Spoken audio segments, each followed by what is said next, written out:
There are two kinds of secrets in this world. The kind you keep because you are ashamed, and the kind you keep because you are not yet ready for the world to understand what you are building. Mine was the second kind. But my father never stopped long enough to ask which one it was. My name is Rena.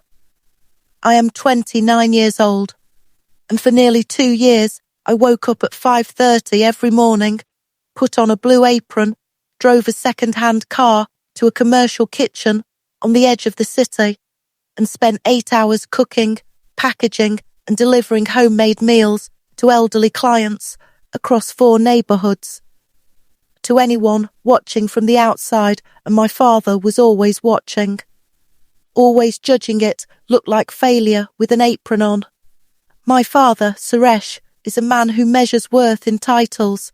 He spent 30 years as a civil engineer, built a respectable career, raised 2 children in a house with a well-kept lawn, and developed very specific ideas about what success is supposed to look like. A good job means a salary with benefits. Respect means a designation on a business card. A daughter worth being proud of means someone who did not end up delivering food in a second-hand car. I had been all of those things once. I had a marketing manager position at a mid-sized firm, a salary that made him nod approvingly at family dinners, and a LinkedIn profile he had apparently shown to relatives on at least 2 occasions.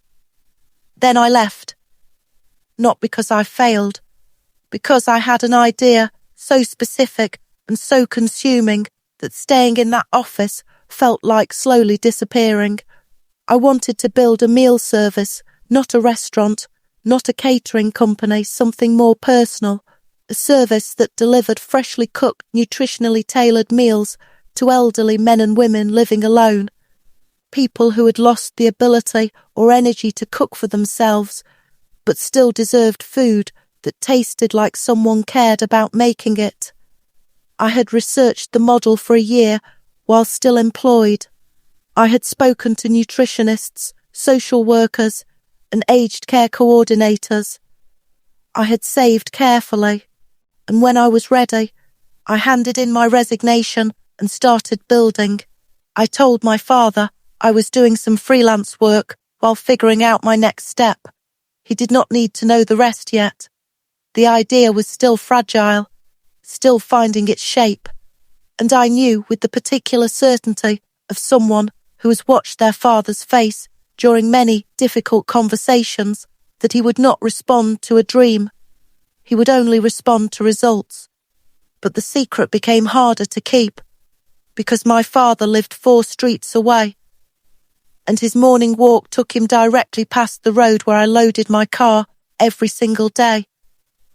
The morning he saw me blue apron, containers stacked in the back seat, hair pulled back, hands smelling of turmeric and cardamom, his face said everything his mouth hadn't formed yet. He formed it 2 days later, at Sunday lunch, in front of my mother, my aunt, and my younger brother. Is this really what you have become, Rena? A cook? A delivery girl? I looked at him across the table, and I said nothing. Because what I didn't know that Sunday, what none of them knew, was that 3 weeks later, my secret life was going to walk right into the open. The breaking point came on a Thursday in March. Meridian had been selected to pitch for a major restructuring contract with a national healthcare network, the kind of contract that reshapes a consulting firm's trajectory for a decade. Senior leadership asked Patrick to lead the pitch team. Patrick asked me to build the entire proposal. I worked on it for 3 weeks. Nights, weekends, I restructured their operational model from the ground up, developed a phased implementation plan, built the financial projections, designed the presentation deck. It was the most sophisticated work I had ever produced. I knew it was exceptional not from arrogance, but from the quiet certainty of someone who has spent years learning exactly what they are capable of. The pitch was scheduled for a Tuesday. On the Monday before, Patrick called me into his office. "I need you to sit this one out," he said, not quite meeting my eyes. The client specifically requested a smaller team in the room. "I'll be taking Marcus and Diane." Marcus had been at the firm for 8 months. Diane was Patrick's preferred person for visible moments, polished, agreeable. Unlikely to overshadow him, neither of them had contributed a single page to the proposal. I said very little in that meeting. I nodded, I said I understood, and I walked back to my desk with something cold and final settling in my chest. That evening I did something I had never done before.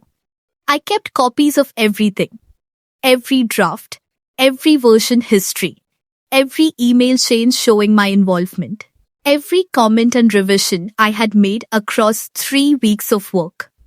I organized it all into a single, clearly labeled folder on my personal drive. I did not know what I would do with it yet, but I knew I needed to have it. The pitch went well. Patrick returned to the office glowing. He sent a company-wide email crediting himself, Marcus, and Diane for what he called a brilliant team effort. My name appeared nowhere. That evening, I received a LinkedIn message from someone I did not recognize. The name was Dr. Evelyn Marsh. Her title read Chief Transformation Officer, Hartwell National Health Network. The message said simply, "Miss Naomi, I noticed your name on the original document metadata from today's pitch materials. I would like to speak with you directly, if you are open to it." I read the message 4 times. Then I closed my laptop, sat very still in the quiet of my apartment, and let myself feel for just one moment the particular relief of being seen by exactly the right person at exactly the right time. I replied within the hour. "Dr. Marsh, I would be honored." The funding decision came on a Tuesday morning, not just an approval. A full grant, the maximum amount available through the programme, along with a note from the selection panel that used words like exceptional social impact model and most compelling application in this cycle. I sat in my car outside the commercial kitchen and read the email 3 times. Then I cried. Briefly, completely, and with enormous relief. Then I went inside and started cooking. The public moment came 10 days later, and I had nothing to do with arranging it. The business development programme that had funded me held an annual showcase dinner, a civic event attended by local government representatives, community leaders, business figures, and press. They selected 3 grant recipients each year to be featured and introduced at the dinner. I was one of the 3. My name, my photograph, and a description of my meal service, including the number of elderly clients served and the social impact metrics the panel had cited, were published in the event programme. A programme that was distributed at the dinner and also posted on the programme's official website. My father received a copy of the event programme from a colleague who had attended the dinner and recognised my name and photograph. He called me that evening. I almost did not answer, but some instinct told me to pick up. He was quiet for a long moment after I said hello. Then I saw the programme, Rena. "I know," I said. Another silence, longer this time. "They called it an exceptional model," he said. His voice had a quality I had never heard in it before. Something careful. Something that was working very hard to carry weight it was not accustomed to carrying. "Yes," I said. "They did." He did not apologise that night. My father is not yet a man who finds apologies easily. But he said something that, from him, carried more meaning than a formal apology might have. "I would like to see it," he said. "The kitchen. What you have built." "I know," I said again. "You can come on Saturday." He came. He stood in the kitchen in his good shirt, hands clasped behind his back, and looked at everything very carefully, the equipment, the packaging, the client board on the wall with 47 names on it now. He did not say much, but before he left, he stopped at the door and looked at me for a long moment. "You should have told me," he said. "You should have asked," I said gently. He nodded once and left. We are still finding our way back to each other. But something shifted that Saturday morning in the kitchen, something that I think will keep shifting slowly in the right direction. Here is what I want you to take from my story.